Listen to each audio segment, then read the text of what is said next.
Hello,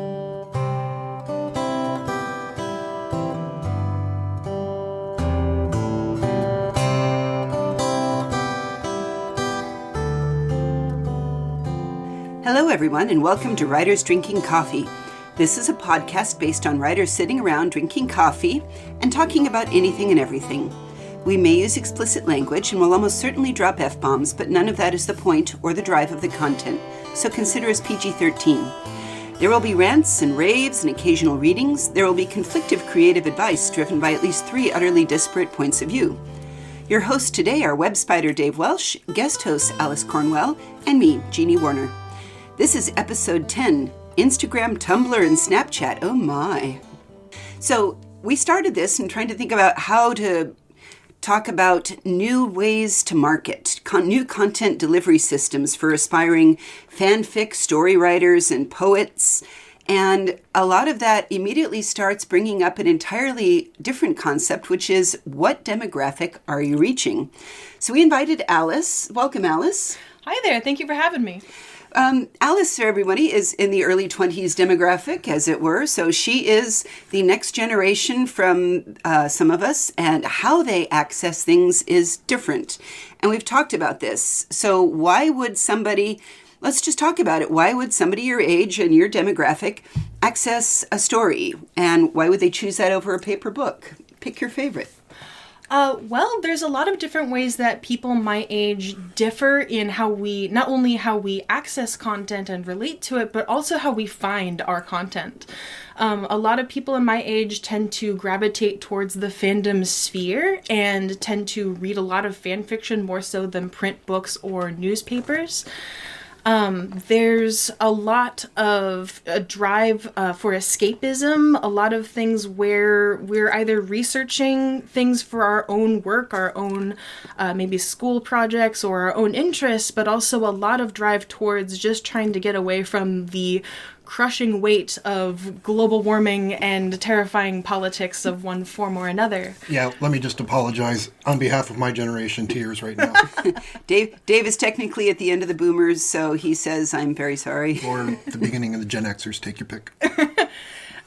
So there's definitely a lot of leeway, and of course, I can't speak for the entirety of my demographic. There's always going to be some people who access different things, but a lot of us end up connecting with things we see ourselves in one form or another, whether it's through motivations or through more direct, visible representation of who we are, who we represent. So can you say more about finding stuff? I mean, we're all on the web and we all, find stuff by Googling it. That's just kind of what you do now. But I mean, I assume you're saying there's more to it than that. Absolutely. A lot of people I know, especially in my age group, end up finding things through our favorite podcasters and YouTubers. Will be recommended to our favorite YouTubers' podcast, and that in turn recommends other people's podcasts, and that gets us to reading things that they've published. So you end up reading things through somebody's blog, somebody that they'll promote. Maybe I know a lot of my friends specifically read the McElroy family and brothers. And they've ended up reading a lot of their creative writing work through discovering their podcasts. I just wanted to say, as we get to each one of these, YouTube, 96% of kids in America age 18 to 24 start there. And we are one of the bigger countries. It's also incredibly big in Russia, India, and China. So that was my statistical demographic for YouTube. What do you mean by start there? I mean that I went and looked up as she was talking about the different areas at first when we were discussing getting this podcast together. Mm-hmm. So my question was, who uses it? How many people use it? What are their routes? YouTube really is one of the biggest channels of media. The whole world, yep. Yeah. It's one of the big reasons why Google bought it. And that is definitely because of the way that Google analyzes everything that you look for on the internet. That's another way that a lot of us find our written content. Mm. I do know a lot of of people will find their preferred written content, especially in the fandom sphere, just by Googling the words of what they're looking for in very, very tight, specific terms found in the fandom sphere. Those of us who aren't reading in this fandom sphere, people who are looking for published content, fiction or nonfiction, tend to get recommended by other people who are already reading in that sphere. It's not as much looking online as it is getting recommendations. But why would you look on YouTube for something to read, or is that just the start of the iceberg? It depends on what you're looking for. A lot of my friends, for instance, watch for instance, film reviewers, people who are talking about film history, and they will recommend, by the way, if this is interesting to you, here's a book that was written about it by this, dead French person. And then that leads you to reading that book and going through the rabbit hole of ending up studying Ub Iwerks and why he was so important to Disney's animation studio in the very early 1930s. So there's a lot of different rabbit holes from YouTube that will lead to that. A lot of kind of sidebars from podcasts, sidebars from other people. A lot of people get promoted now by word of mouth. I hear about a lot of the books I want to read from my friends who are reading books already, but a lot of that gets recommended to them through what they're already reading on their Kindle, their tablet, Amazon, Nook, I don't remember, but there's so many different ways to read digitally now. That's the preferred stream. Right. I mean, and a lot of these companies, Amazon, will, they deliberately make a lot of recommendations because you'll buy more stuff. I was going to say, as somebody who actually has stuff out on Amazon, and Chaz does too, and ideally John others will, I wanted to throw a random plug out there. If you have a friend that has stuff on Amazon, it is the best friend thing you can do to go out there and give them some kind of rating. Now, here's the thing. It doesn't matter what you give. You can say 1 star, Dave's work sucks. And that actually still helps Dave because they have a certain algorithm that counts the number of people that have engaged. Right. And what they care about is mass engagement. The same way that people, hate watch the Patriots on football season, people will say, there have been over 1,000 people that have read this and they all hated it. Why do they hate it so much? Yeah. And that's definitely something that you see in the fandom sphere, especially as you'll find a lot of artists, both visual artists and writing artists, who are constantly asking people, please leave a comment, please leave a like or a kudo or any way that there is positive reinforcement through that platform, just so they get some type of feedback, because a lot of times somebody will read through sometimes over 10,000 words, sometimes over 60,000 words, and will not say anything and leave. And it's a big engagement problem in our community. Right. Well, we live in an attention economy in some ways right now, and it's been said over and over in the media, right? Well, very much, I would say, because things are free, and this is reminding you, those of you that go out and read novellas that you find for free online, you didn't pay money for it, but we would like you to pay in a little, thumbs up or a kudo. You're paying with your data. You are paying with your data. To Amazon or Google or anybody like that. And I will say also that especially in the fandom community, it's a very thin line that some fan fiction writers will ask for donations through their Patreon for their content, because sometimes if they get popular enough, it will become their full-time job to write for these fandoms, but they can't ask for access to the work because of copyright law. So if they have people who support them through monthly donations, but it's not filtered through, pay me for my Good Omens fan fiction, then they can kind of get some support through that. Yeah. This, Judith has been here often enough, our AP lawyer, that I feel obliged to say out loud, of course, one would never sell one's work that was based on somebody else's work, because that gives a copyright infringement. However, we did have a talk about fanfic and the legalities of that here and there. Well, and if you want to talk about ways that people find writing and the attention economy, fanfiction is a great segue into that, because I do personally know some people, and actually there was a viral Tumblr post about this exact issue made, maybe a year ago, saying that there were people who would be looking at a book that was, say, Maybe like 20,000 words, not super long, maybe even 60,000. And just looking at it, they were like, oh my God, I cannot open this. It's too long. It's too much effort. But they'd find a fan fiction that was sometimes 800,000 words. And they'd say, I'm going to blast through this tonight, because they were so invested in the characters, and that was less of a drain on their attention to read a digital story with with less setup and less of a commitment to learning the new voice and learning the new God, I feel setup. complete. This was actually one of the things that drove me away from fantasy. Was I'd open it up and see all new words and all new everything and an all new place, and was it a good political system? I didn't know, and did it make sense? Right. And it was often a barrier for me in some of the modern fantasy. So I really get that. And that's exactly the same issue that we're feeling with a lot of people in my generation reading fanfic, especially, is that feeling that you don't want to deal with all of the cacophony that's going on in daily life, and you want to engage with a work that doesn't have any more work for it. Right. World building is great, but if you're going to build a world, you need an on-ramp. Exactly. And Star Trek and Star Wars already have the base that already knows the world, and 40 years worth or 50 years worth in Star Trek's case. God. So Snapchat. You'd mentioned Snapchat when we were discussing setting this up early. Snapchat to me always looked like something like I took a picture and put 5 words. Tell me how Snapchat is more. Honestly, it's kind of rare to see it as more than that, especially with people my age.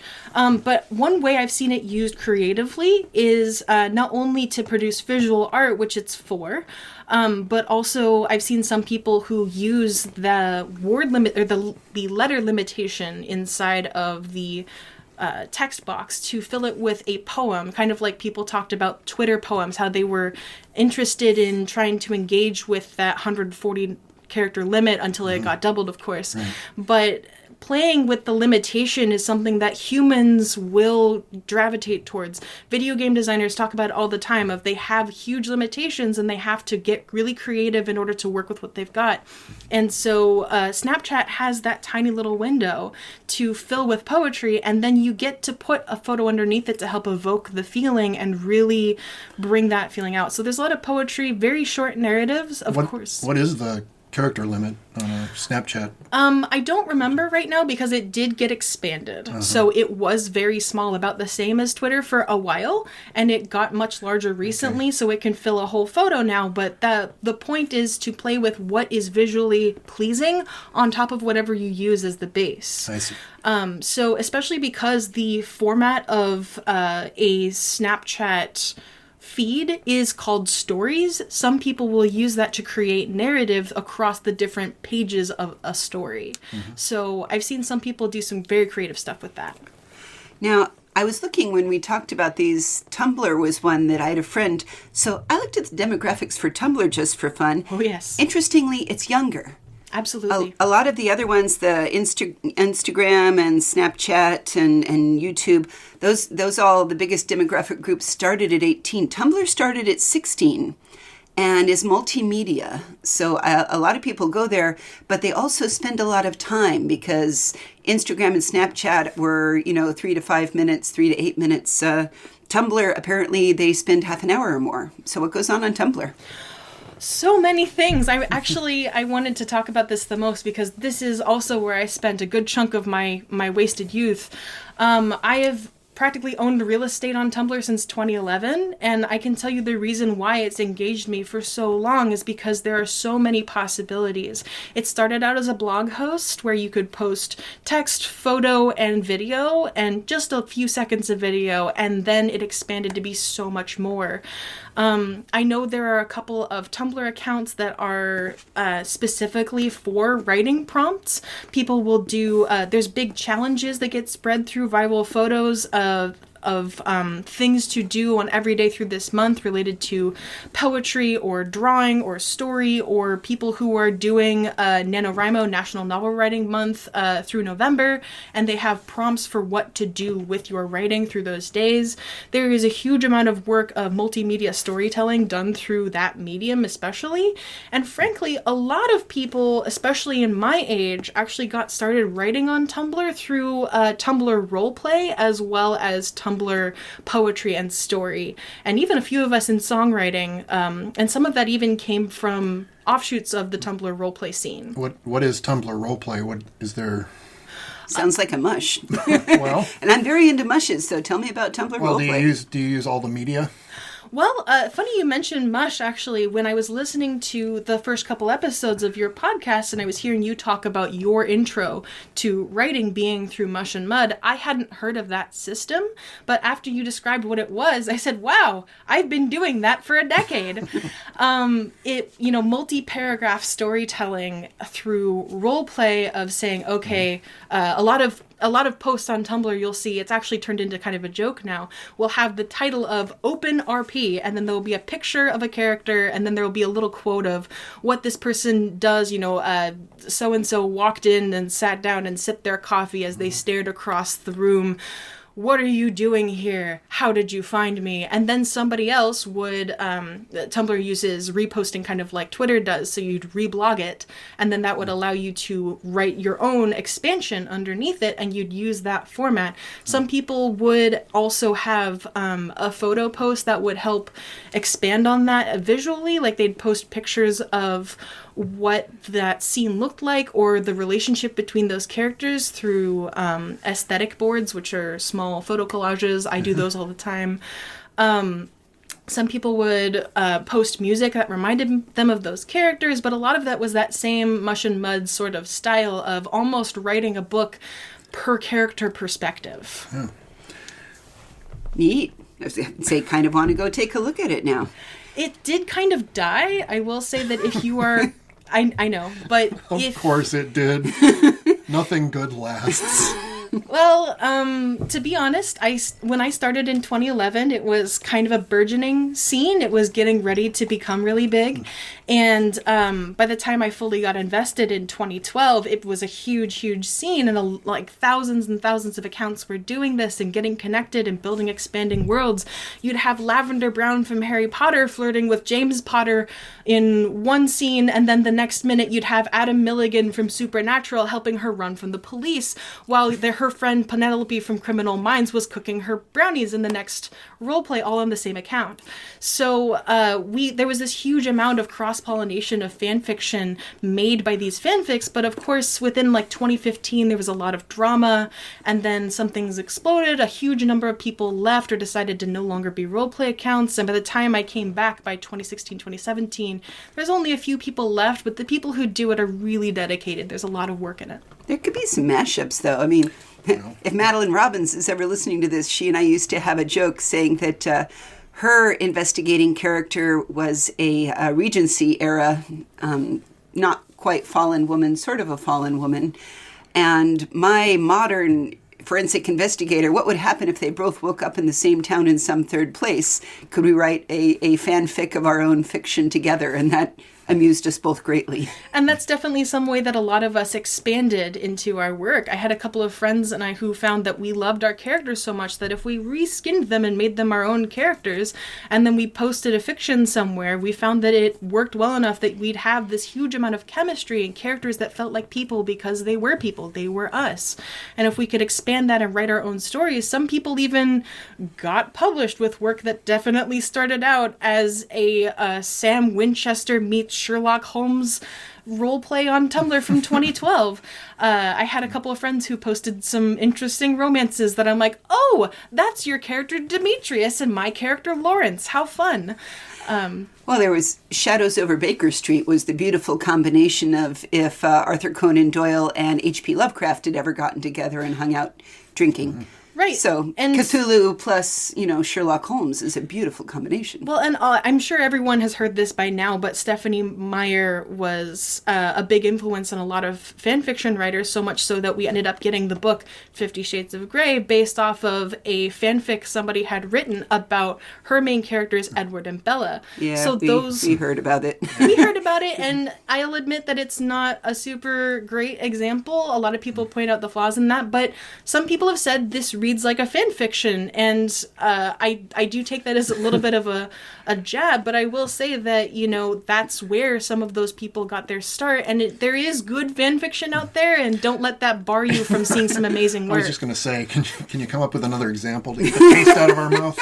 I don't know a lot, but I think also there's a lot of fan fiction writers who try very hard to distance their work from where it started because they don't want to get sued. Mm-hmm. And they also want to make sure that everything has its own flavor so that way they can play with the creativity more and not limit themselves to what the original worlds were. Yeah, for instance, if you say, I don't really want sparkly vampires, for instance, or extremely possessive, but I like the idea of the interrelationship of characters. So much like last week they were talking about, I can't do Star Trek, but I can do Man Through the Stars in a space opera because... That's how we get Forbidden Planet, yes. Everybody gets space opera. Mm-hmm. Mm-hmm. I was going to say there's also, as much as we're sitting here and reaching you guys all through podcasting, there's podfic. And podfic is fun, so... Absolutely. I'm going to say my favorites were Welcome to Night Vale, storytelling in small episodes, and Wolf 359, and Ursula Vernon's Hidden Almanac. Do you have favorite stories you follow very... Well, first I want to clarify that podfic is a very specific term in fan fiction,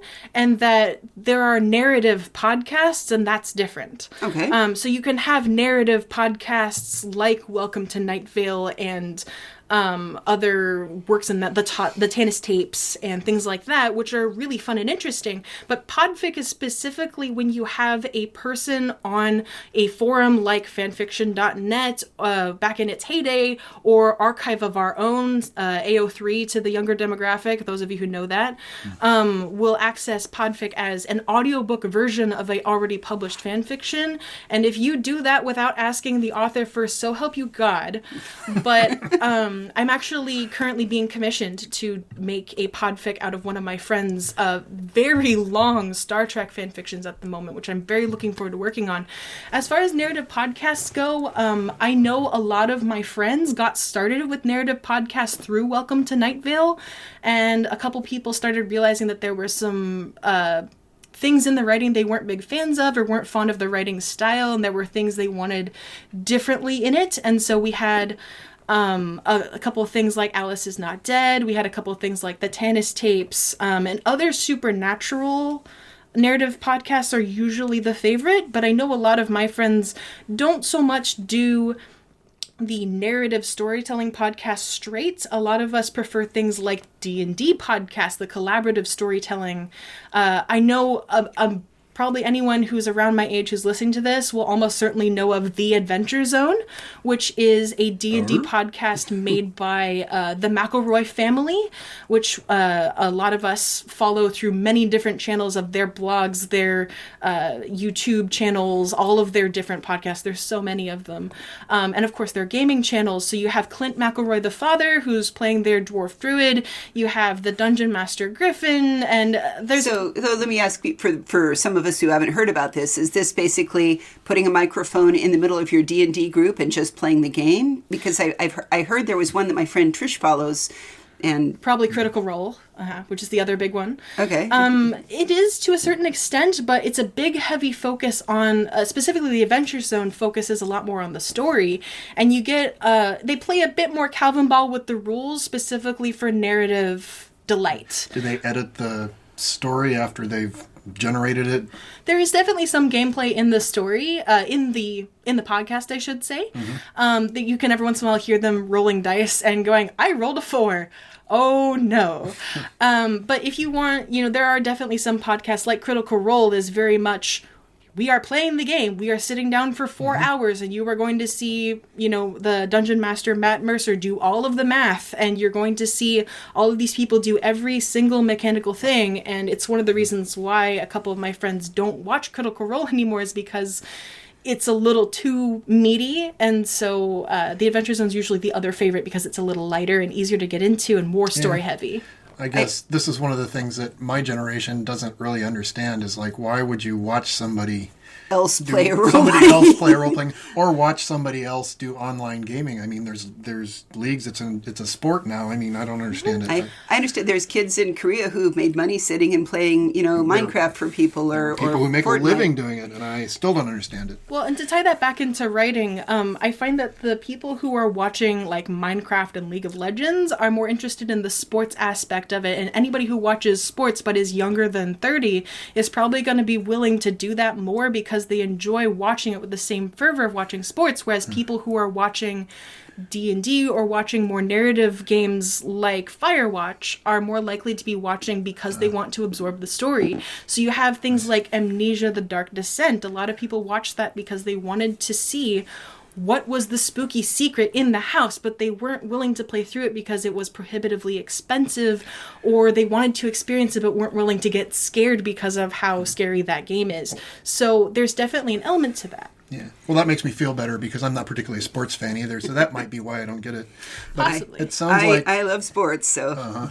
Well, if you don't get it, then you have to make up your own excuse. I was going to say, and the last one that I brought up, where I wanted to bring up, was the biggest demographic for Instagram is males between 18 to 24. So, and then a lot more, there's 75% of all users between 18 to 24, a lot global. Instagram is really weird. I was traveling over in Venice, and our landlady for the Airbnb said, if you have any problems, just we'll Instagram and Snapchat back and forth, which was to me the why are we not texting or emailing or using any of these other common communication methodologies. And telephone? So Instagram, boys 18 to 24, huh?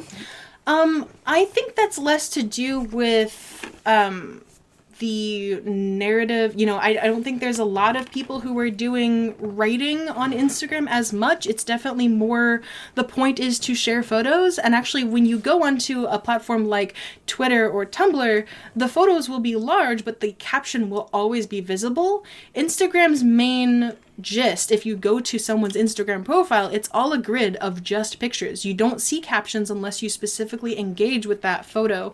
So I think a lot of that comes from possibly flex culture, which is trying to show off wealth or an attitude or an appearance, and also the idea of influencer culture and trying to follow your favorite artists or pretty models or things like that. I'm not sure if there's a whole lot we can talk about on a writing podcast about specifically the demographic of that. But I just think it might be an interesting way to say if you're, and this, to me, it comes back to all right, I want to make money as a writer, and I would love to give up my day job one day and a torrid career in IT security and just be a writer full time. But part of that is, how do you reach your audience? So as I go to big writing groups and they're talking about writing for young A and writing for middle readers and, how do I reach the right demographic? There's a lot to look at in terms of which social media platform you're going and pushing and how you parcel it out. Because there is something that you mentioned that was very big. How are people accessing your media? You were briefly talked about phones and Kindles and things. And I wanted to say, if that's what they're doing, if that's how people are reading books now, then you've got to be able to get that way. You have to go digital. And another thing that I will say is that if you want to reach a lot of people in my demographic, you have got to read up on your social issues, because it's one thing that people my age will tear apart their media, their favorite media, because if it's not doing a good enough job of representing who they want to be, or if they screw up in a way that they're not even thinking through the implications of something, that can lead to a lot of people coming through your throat, because we will not settle for half representation. We will not settle for not thinking through your applications, or they tried, because we have so many alternatives. There are so many different ways to go about this. And if you have a black character who's, praised for having a big vocabulary in your show, and somebody reads that as saying, you're exceptional because, you can speak while other black people can't, that is a horrible thing, and you will get torn down. And we had a big television show that got ruined because people were not engaging with it anymore, and that got a lot of fan fiction writers blowback for writing for it. Yeah, well, let me then speak to that and say once again, thank you from my generation to yours for the savage mockery of misguided marketing campaigns that you have given us, because they're awesome. It's led to some interesting commercials and, books and things where they're trying to reach my demographic, but they go about it in such a way that it comes off as insulting. Mm-hmm. And it's really important to just actually talk to people who you want to reach. Talk to the kids if you want to reach the kids. Talk to the elementary schoolers if you want to write for elementary schoolers. Get to know who you want to write for. Well, I think that's key. Get to know them, because a lot of these bad marketing campaigns are just trying to fake it, right? That's where they get into trouble. Well, and you get a lot of the trying to speak millennial, which is always kind of an interesting demographic when you have people who are writing books for people my age, and when they don't talk enough with people who are my age, or they just go, oh, well, they talk like that, then it's... I don't want to say it's a harmful stereotype, but it definitely makes us not want to engage with you. We'll make fun of you and we'll walk away, because we have things like, Adam, that movie that's coming out soon, which does a horrible job of representing transgender people across the board, and the idea that lesbians can be turned straight if only a straight man will have sex with them while pretending to be a lesbian is a horrible thing. So, I haven't even heard of this. Now I already know I don't want to see it. Yeah. Right, but that's a writing flaw of not figuring out who your demographic is, not talking to the people you want to represent well. And frankly, there's a lot of that feeling of just, if you don't feel like you've actually figured out how people would like to be represented, and if you don't talk to people who are in that community and how they would like to be written, you end up with these weird, vicious parodies that end up doing more harm than good. I was going to bring up a really old example of somebody who, Dave's generation, sorry Dave, that did it right. You're in my generation. Don't give me that crap. Charles Schulz did not have a black character until Franklin. And he was asked about, why don't you have any black kids? And he's like, I am not from this. I don't want to get it wrong. And it was a really beautiful letter he got from a lady who said, anybody who just have him be like any other kid. Have him say, we don't know how to treat him. Crap, you're new, you're different. What do you want, Franklin? And that was the way to do it, because he didn't just automatically go out there with assumptions and throw in a black kid to a white neighborhood in the way that he'd grown up with. Right. He actually waited and then asked. Yeah.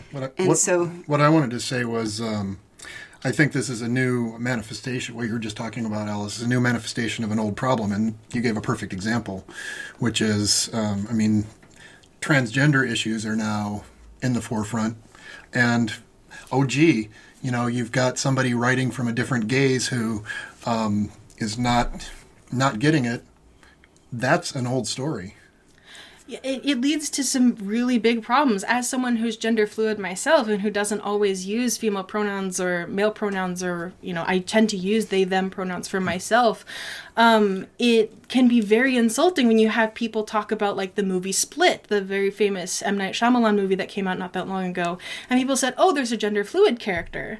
And I said, I think you'll find that the character you're talking about is someone who's been diagnosed with dissociative identity disorder, which, if any of that person's facets or personalities are gender fluid, that's one thing, but that is not a general blanket term you can use for that. And also, it's frankly a very harmful portrayal of people with DID. A lot of people I know who have DID found it incredibly insulting and will not watch any of that director's films anymore because they wanted to get out of that scene. It's not healthy for them. This has been great. I hope this has been really useful for everybody out there.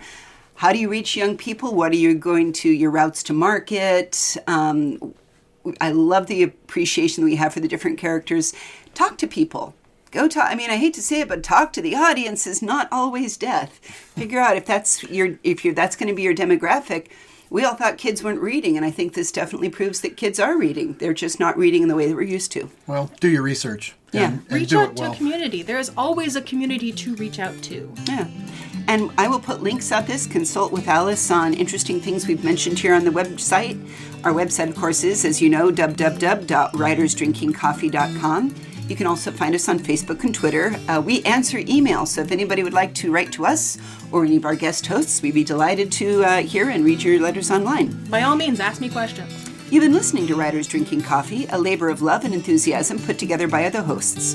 Our main web support page is brought to you by Deirdre McGaffey-Schween, and our sound engineer and backup web spider and guest host today is David Welsh. Our intro music is Pretty Maid Milking a Cow, and our exit music is Breakfast with a Morning Person, both by Michael Engberg. You can hear more from Michael Engberg on Many Hats Music. Today's sponsor was Watch Your Assumptions. They will bite you in the ass.